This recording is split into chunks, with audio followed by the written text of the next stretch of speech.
Le climat, il n'est pas propice au rire. C'est le gris qui domine. Les propos sont aigres, agressifs.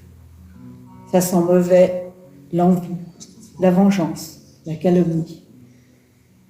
Odeur putride des tambouilles avariées. L'hiver saura-t-il renvoyer toute cette vermine? L'an neuf pourra-t-il annoncer une nouvelle cuvée enfin buvable? Le monde est plein de mystères.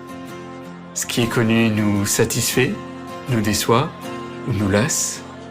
Ce qui est inconnu nous indiffère, nous effraie ou nous galvanise. Quoi qu'il en soit, on est attaché à notre zone de confort. Et si on décidait de voir la vie autrement? Dans Fragments d'essence, nous allons vers l'inconnu sous toutes ses formes. Nos principes, l'authenticité et la bienveillance. Nos objectifs, recréer du lien humain et partager les points de vue. Dans ce podcast, nous allons à la rencontre de celles et ceux que l'on ne prend pas assez le temps d'écouter et qui ont pourtant tellement à nous apprendre. Ensemble, nous parcourons les villes et les villages pour recueillir les précieux fragments de nos existences, croiser les regards et partager la richesse du monde qui nous entoure. Parce que ce qui fait une société ne peut se voir qu'au-delà des artifices, des barrières sociales et des jugements unilatéraux. Bienvenue dans le podcast qui vous donne la parole. Bienvenue dans Fragments d'essence.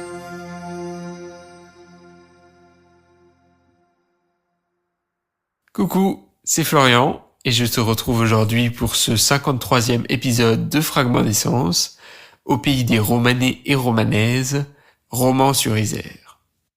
Romans-sur-Isère se situe à peine 20 km de Valence, la préfecture de son département, la Drôme, et forme avec la ville voisine de Bourg-de-Péage une agglomération de plus de 50 000 habitants.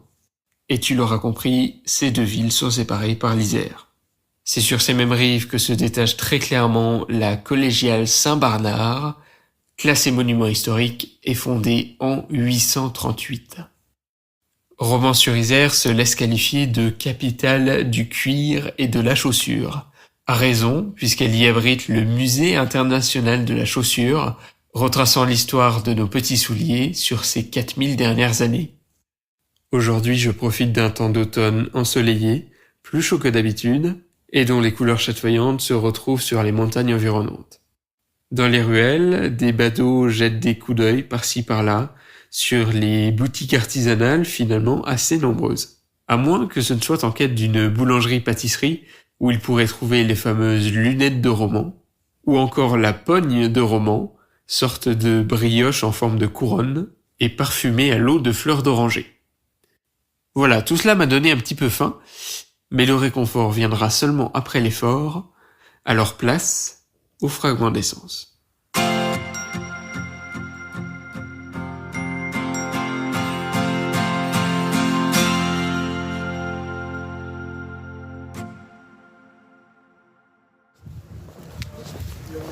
Bonjour mesdames, est-ce que je peux vous demander vos prénoms? Marielle. Marielle, Chantal. Chantal, moi c'est Florian, enchanté.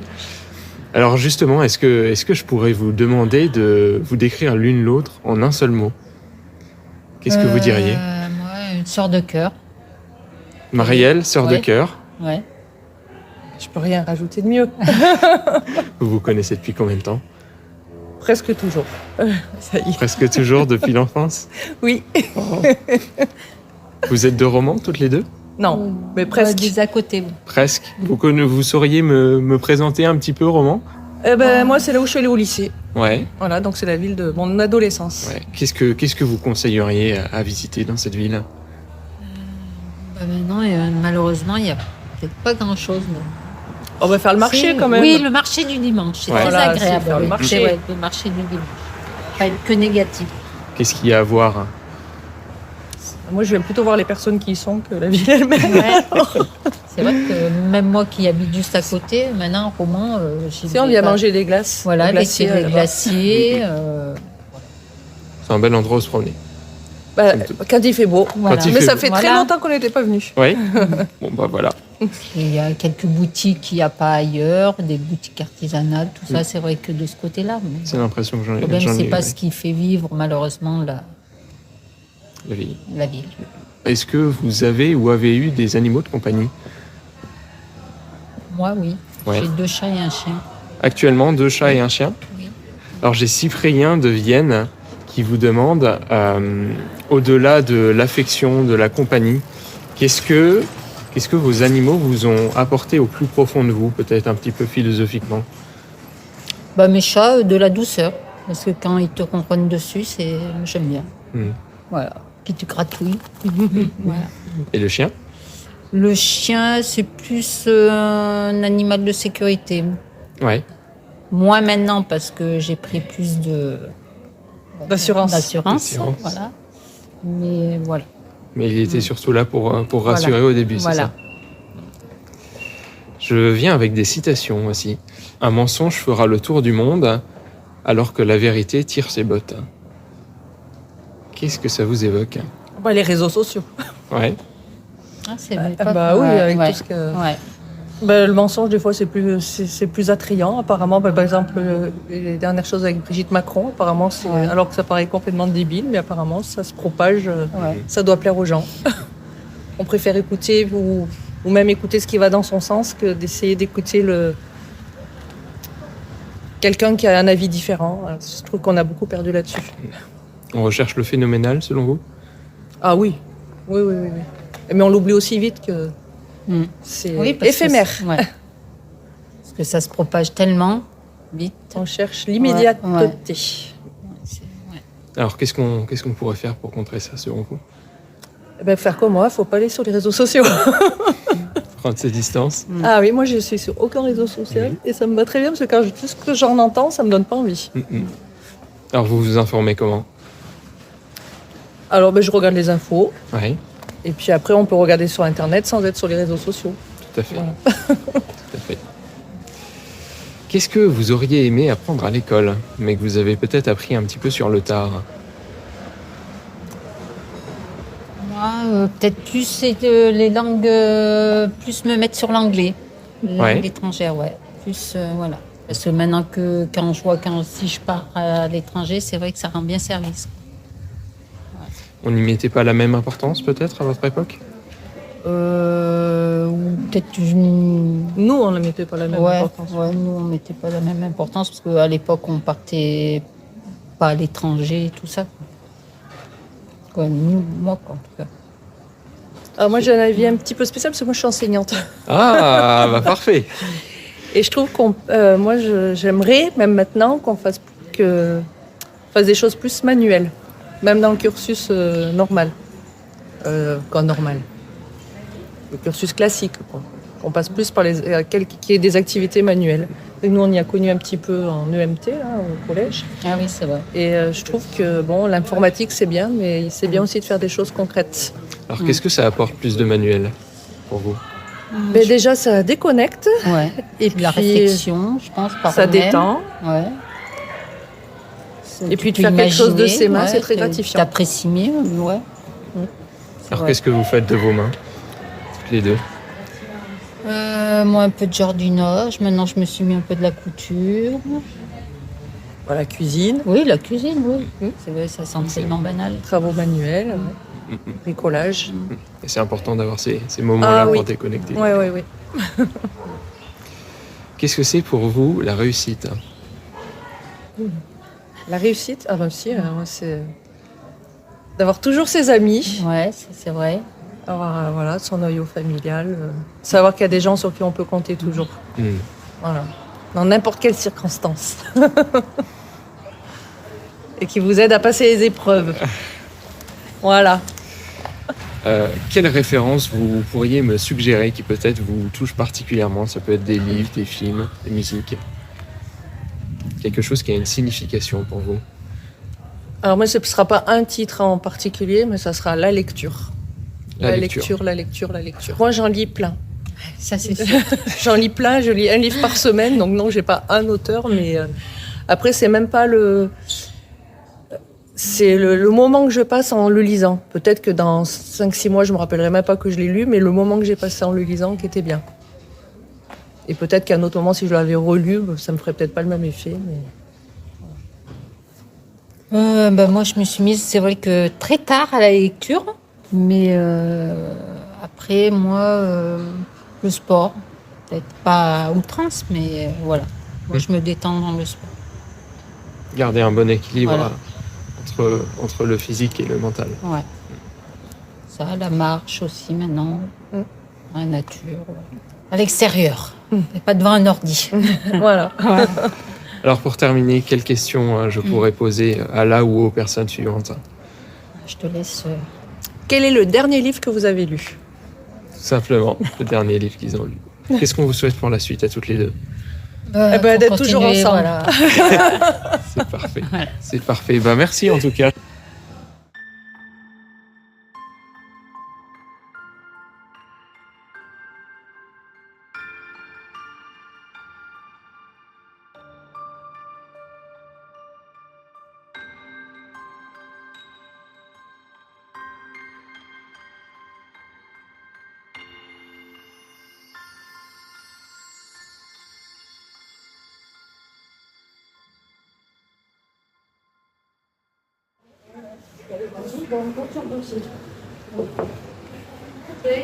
Merci. Excusez-moi de vous déranger. Vous ne me dérangez pas, au contraire. C'est votre atelier alors? C'est mon atelier, oui. Est-ce que je peux vous demander votre prénom? Martine. Martine, moi c'est Florian. Enchanté. Florian. Martine, quel est le dernier compliment qu'on vous a fait? Le dernier, c'est à propos d'écriture, parce que j'écris aussi. C'est dur, mais c'est juste. Qu'est-ce que vous écrivez? J'écris des petites choses de pas grand-chose. C'est des notes, c'est des poèmes, c'est des Il livres? y a des poèmes. Tiens, j'ai apporté un truc parce que j'avais écrit. Je vais dans des ateliers d'écriture. Je vais vous en lire un. Les derniers. C'est un peu poétique. Le climat. Il n'est pas propice au rire. C'est le gris qui domine. Les propos sont aigres, agressifs. Ça sent mauvais, l'envie, la vengeance, la calomnie. Odeur putride des tambouilles avariées. L'hiver saura-t-il renvoyer toute cette vermine? L'an neuf pourra-t-il annoncer une nouvelle cuvée enfin buvable? Vous écrivez sur ce que vous ressentez? Oui, oui. C'est une échappatoire pour vous au quotidien? Non, ça fait longtemps que j'écris. C'est pas au quotidien, mais moi je suis à un âge déjà presque avancé, on va dire. Alors à mon âge, il y a plein de souvenirs. Il y a des tas de choses qu'on veut garder pour ses enfants, ses petits-enfants. Alors j'ai commencé par écrire un livre, j'avais déjà écrit beaucoup avant, mais vraiment un livre sur ma famille, un vrai livre, 300 pages, c'est un livre. À ce stade, on peut dire que c'est un livre, oui.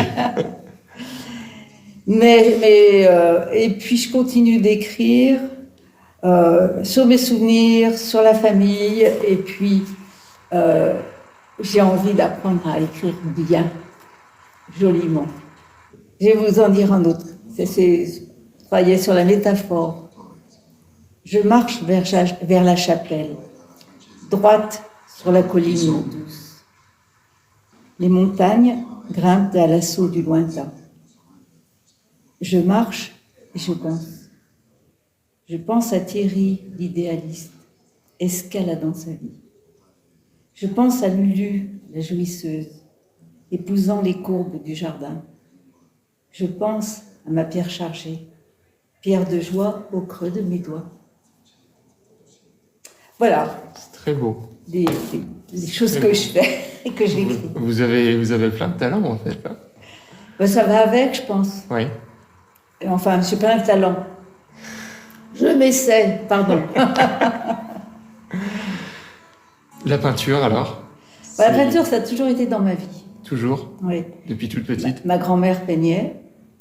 J'avais 2 sœurs. Et on nous envoyait en vacances chez elle. On était fermés, d'entrée au mur.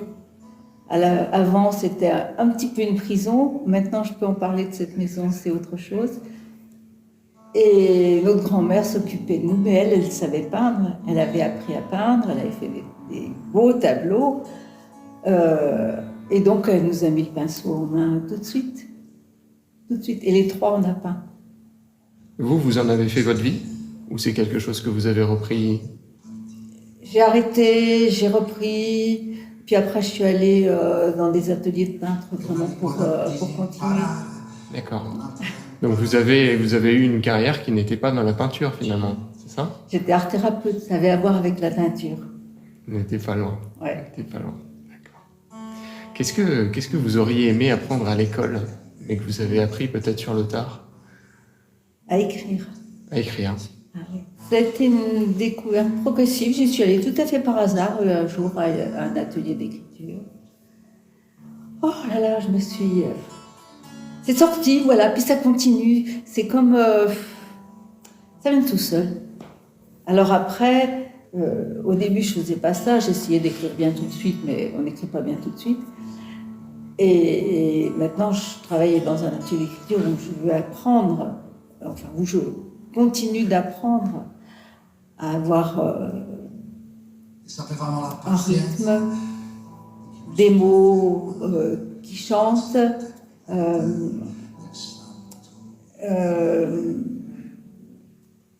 écrire joliment, quoi. Ne pas faire des répétitions, chercher le bon mot exactement. J'ai toujours un dictionnaire de synonymes à côté de moi. Trouver le bon mot, c'est difficile ça d'écrire. Vous diriez que l'écriture, c'est important?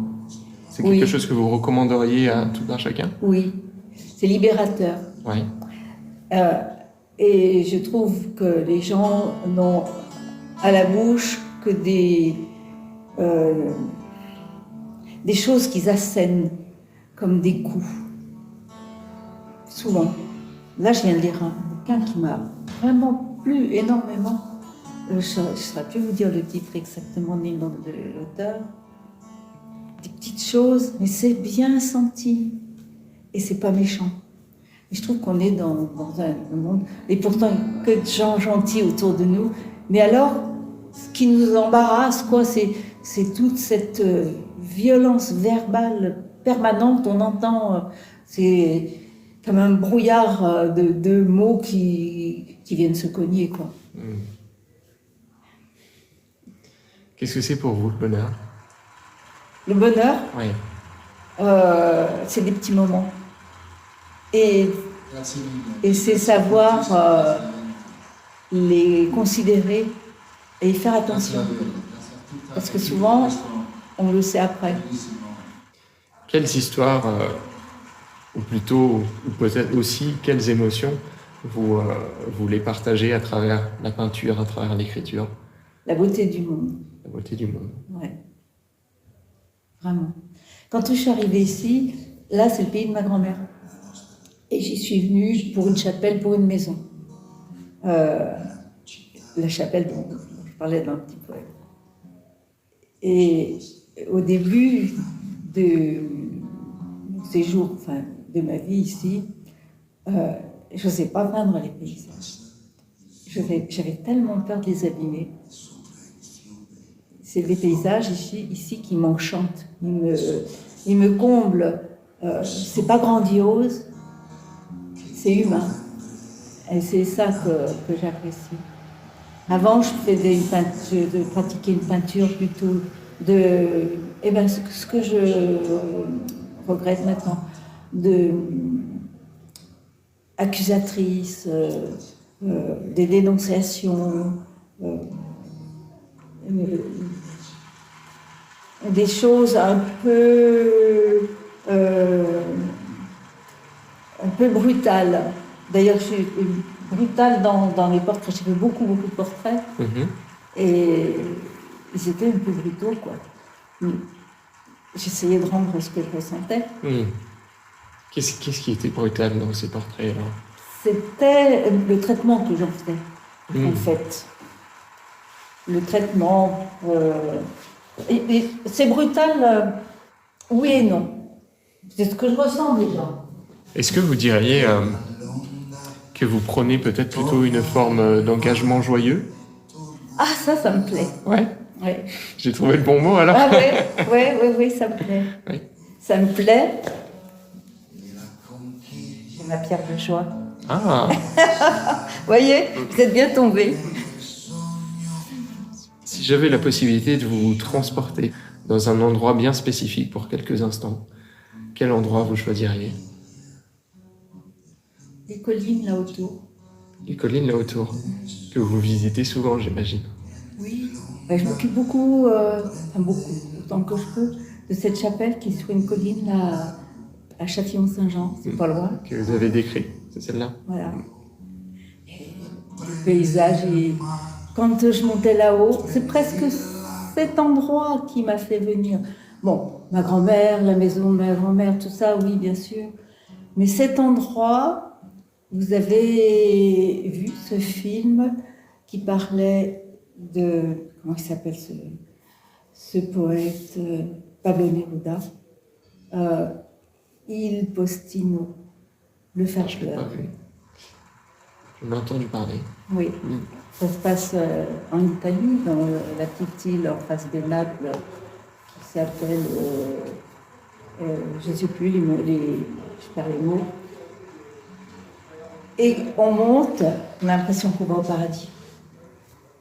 L'air devient pur, la nature est plus légère, elle est moins fouillie, elle est plus espacée, elle est plus pauvre. Mais c'est pas grave, c'est pas gras. Voilà. Pas grave. C'est pas grave, c'est pas grave. Oui, exactement. Si vous en aviez les moyens, quel projet vous aimeriez porter pour les autres, pour le monde? Ben, je le fais un peu à ma mesure, à travers des associations. Déjà l'art-thérapie, c'était ça. Parce que pour moi, l'art-thérapie, ça soigne. Ça permet de se libérer de choses qui vous enserrent le cœur, le corps, la vie. Ça permet de se libérer. Est-ce que vous pourriez me décrire un petit peu en quoi ça consiste, l'art-thérapie? Ouais. Moi, ça consiste en tout en réalité. Moi, c'était à travers la peinture. Donc, vous avez des gens qui ont besoin de parler mais qui ne peuvent pas dire. Donc, ils peignent et ensuite on parle sur la peinture et on échange sur la peinture. Qu'est-ce qu'elle a apporté? Qu'est-ce qu'elle a changé? On ne parle pas sur soi, on parle sur la peinture, qui est un objet intermédiaire. Mais en fait, chaque chose qu'on fait, ben, c'est soi qu'on dit en même temps. Et donc vous me parliez de vos engagements un petit peu, c'est ça? Eh ben, c'est pour les enfants. Pour les enfants, d'accord. Oui, parce que les grands, ils ont fait ce qu'ils voulaient, ils ont gâché, ils ont bien fait, c'est leur responsabilité. Mais les enfants, mes enfants, je pense, j'espère, ont eu la chance d'être entourés, éduqués, conduits vers une vie que j'espère pleine. Après, c'est à eux de le dire, hein. Puis de toute façon, ils peuvent me faire tous les reproches du monde comme tous les enfants, ça c'est normal.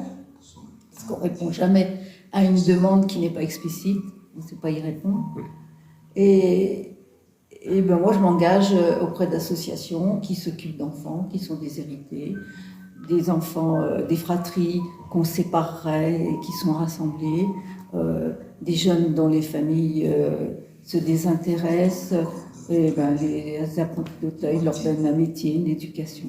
Et ça, je trouve que c'est important. Super. Ben, merci beaucoup en tout cas pour ces partages. Merci à vous pour votre visite. Mais je vous en prie. Est-ce qu'il y a un endroit où on peut vous retrouver, où vous partagez votre travail peut-être? Je ne sais pas si vous avez un site internet, des applications. J'ai plus de site. Et Ouais. Internet, ça me barbe au maximum. Je comprends. Le mieux, c'est de venir directement ici. Ouais. Pour que l'art reste un plaisir, que ce soit la peinture, l'écriture, il ne faut pas qu'il y ait De contraintes Ouais. de temps. De temps. De Il temps, faut d'horaire. pouvoir être libre de se dire ce qu'on ressent et comment on voit les choses aussi. Si c'est un métier, c'est pas pareil. Un métier, on répond à une demande. Qu'est-ce qu'on vous souhaite pour la suite?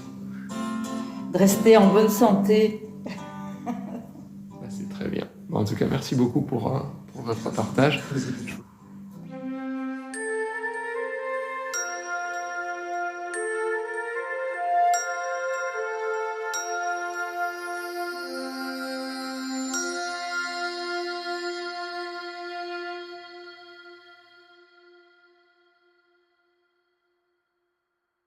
On les questionner un petit peu sur leur vision du monde et de la vie en général.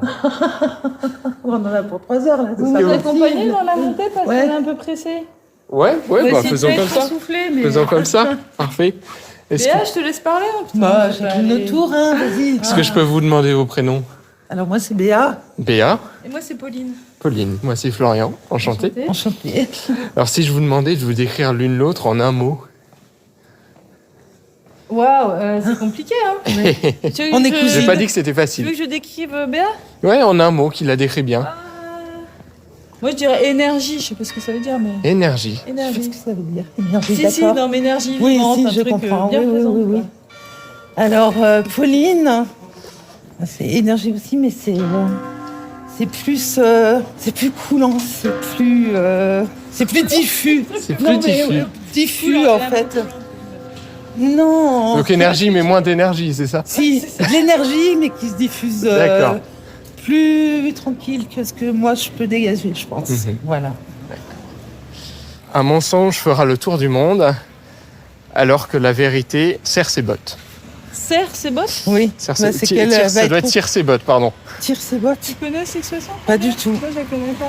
Serre ses bottes, ça veut dire. Voilà, ce serait dans quel sens Ouais, parce que ces moi, je bottes comprends. Et encore en elle- train de mettre ses bottes. Voilà, et encore en train elle a d'enfiler une ses longueur chaussures. en retard sur le Voilà. mensonge. Sur le mensonge. Ah, Voilà. bah oui, oui. Oui, elle est pas encore partie comme. Oui, oui, bah de toute façon, c'est. Qu'est-ce que plus ça vous rapide. évoque? Notre société aujourd'hui, Ouais. qui est fondée sur les fake c'est news. trop et vite, puis, voilà. Notre appétit en tant qu'humain pour le. La côté vérité. un peu, non, mais le côté un peu spectaculaire, tu vois. Ouais, le On a sensationnel. besoin de le sensationnalisme, le frisson. C'est Pas plus forcément la intéressant vérité. de s'intéresser à des. Ça nous crée plus d'émotions de vouloir croire à des trucs improbables ou violents ou machin. Hmm. Comment on corrige ça? Comment on lutte contre ça? Son niveau. Hein. Déjà, pas entrer dedans, pas entrer dans le jeu. Ouais. Faire Ah. attention à ce qu'on regarde, à ce qu'on croit. À ce qu'on écoute, à ce qu'on entend, à savoir trier, à savoir choisir ce qu'on écoute aussi. Après, aujourd'hui, je crois qu'on n'est pas aussi aidé tellement culturellement dans ce qu'on envoie en images. Ouais.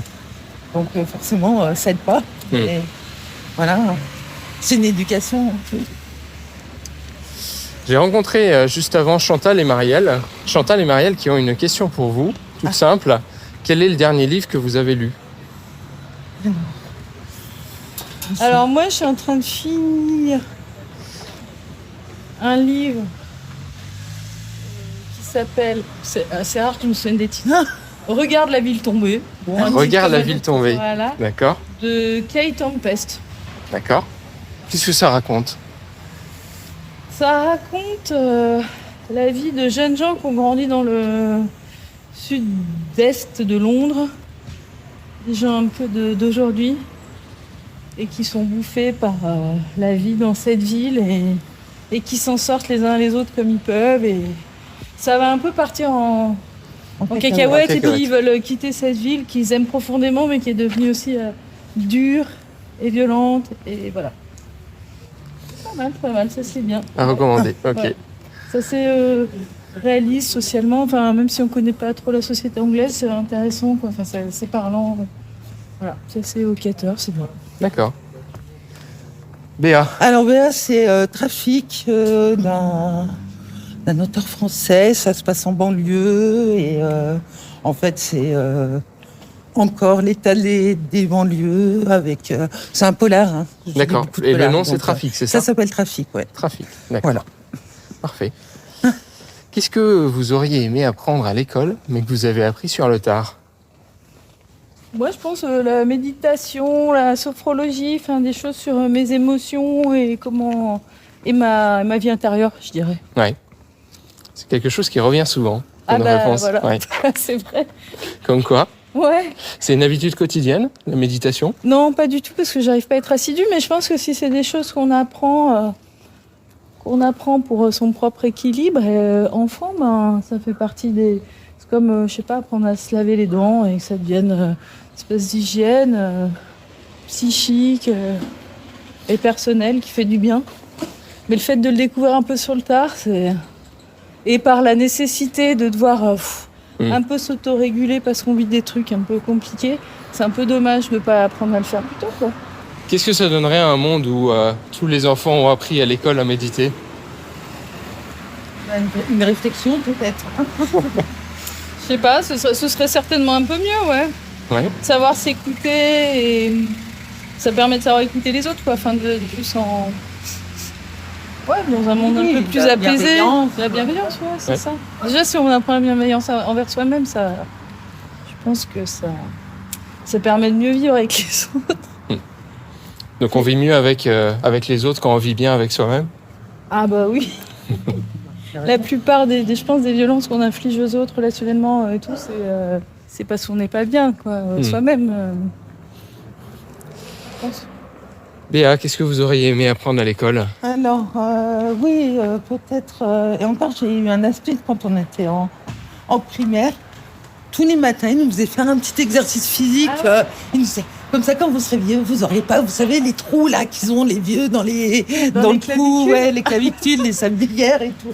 Et franchement, on aimait trop. C'était vraiment le moment extinct. Pour soi, quoi. Voilà, où tu apprenais à être en hygiène. C'est une hygiène aussi, hein, ton corps. Donc après, moi perso, j'ai fait du sport, je pense, pour avoir ce fonctionnement. Mais au niveau scolaire, on devrait apprendre des choses concrètes, voilà, comme de la méditation ou savoir, je sais pas, peut-être gonfler une roue de vélo ou. Ah, des choses vraiment concrètes. Oui, des choses bricoler, coudre. Des choses qui, même savoir chauffer une pomme de terre ou des pâtes à un moment donné, faire de la cuisine, ou vraiment des choses qui font partie de la vie. Du quotidien. Voilà, du quotidien, où ça devient aussi un fonctionnement qui est plus sain, même pour la personne qui le suit. C'est là que ça s'arrête. C'est là que ça s'arrête. Il n'y a aucun souci. Peut-être pour terminer, quelle question vous aimeriez que je pose aux personnes suivantes? C'est dur, hein. Alors attends, qu'est-ce qu'il y a qui te tracasse? C'est que s'il y a quelqu'un qui nous a un truc pertinent sur un sujet qui nous taraude, on pourrait dire mais ouais, on mais t'as était raison. sur le masculin-féminin. Ah ouais. Ah, on pourrait poser des questions à des hommes. Parce qu'on a du mal à discuter avec les hommes, donc tu vois, ça pourrait peut-être. Ouais. Alors, est-ce que l'affectif. Tu vois, on a du mal à aller vers les autres, c'est dingue. Hein. On avait plein de trucs à te raconter sur nos gueules, et puis maintenant. Est-ce que l'affectif a un gros impact sur notre vie? Dur à une question. C'est très large. Bah, c'est bien, hein, ils auront des choses à dire. Est-ce que l'affect a un impact sur votre vie? Dans notre vie. Ouais. Plutôt positif ou négatif? Voilà. Parce que c'est vrai que l'affect peut être négatif aussi. Bah, en fait, des fois, on est pris dans l'affect parce que c'est un père ou une mère ou un frère ou une sœur, quelqu'un qui va nous faire une emprise. Et est-ce que cette emprise, elle est bénéfique, c'est-à-dire est-ce qu'elle fait du bien ou est-ce qu'elle est au contraire quelque chose qui va enchaîner ou voilà. Je pense que je comprends votre question. Le sens de la question. Si t'arrives à la reformuler. Ouais. Parfait. Cool. Je ferai de mon mieux. Bon, bah super. Parfait. Et ben, bon après-midi. Merci beaucoup. Bonne fin d'après-midi. Merci, au revoir.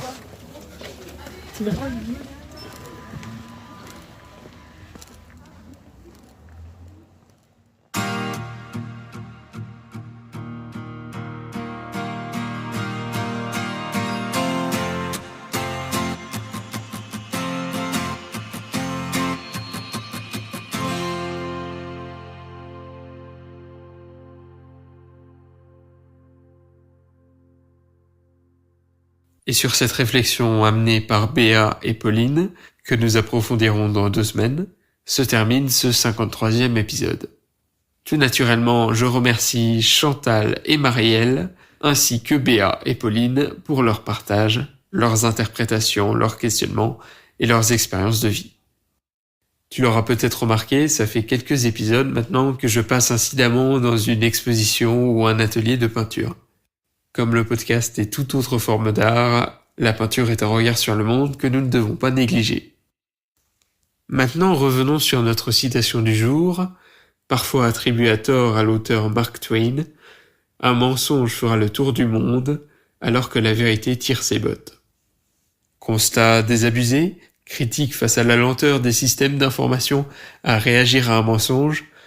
À notre époque, les angles d'approche sont multiples, mais la conclusion est toujours la même. On rapprochera cette citation de la loi de Brandolini, qui stipule que réfuter un mensonge, une sottise, nécessite au moins 10 fois plus d'énergie que pour le formuler. Ce constat pose problème à l'ère de l'hyperconnexion, qui voit ainsi la moindre fake news se propager à vitesse exponentielle dans tout un territoire, voire à l'international. Ce genre de mensonge versant souvent dans le sensationnalisme, chose dont nous humains raffolons, il est aujourd'hui pratiquement impossible d'enrayer sa diffusion. À l'exact opposé, rétablir la vérité ne rencontrera que peu de succès. Le mal est fait, et dans ce laps de temps où les bottes auront été tirées, des milliers, peut-être des millions de citoyens se croyant éclairés auront gobé le mensonge. Cette désinformation à l'œuvre, notamment quand elle est effectuée à grande échelle, représente aujourd'hui un danger non seulement pour l'information dans sa globalité, mais aussi pour nos démocraties. Les pouvoirs publics commencent visiblement à se saisir du sujet, mais n'est-il pas déjà trop tard ?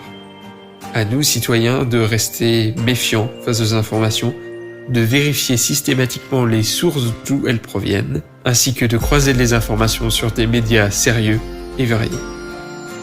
C'était Florian pour Fragment d'essence. Prends bien soin de toi et de ceux qui t'entourent et passe une merveilleuse journée ou fin de journée. La semaine prochaine, c'est Alex qui te reprendra pour l'épisode 54. Merci et à bientôt.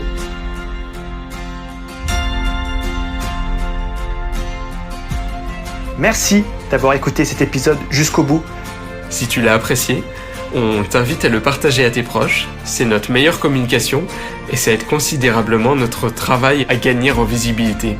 Tu peux aussi nous laisser une note et un commentaire sur Spotify, iTunes ou même YouTube. Ça prend à peine quelques secondes, mais c'est vraiment essentiel pour notre référencement. On est aussi présent sur Instagram, où on met en avant les moments marquants et coulisses du podcast. N'hésite pas à nous y écrire et nous mentionner.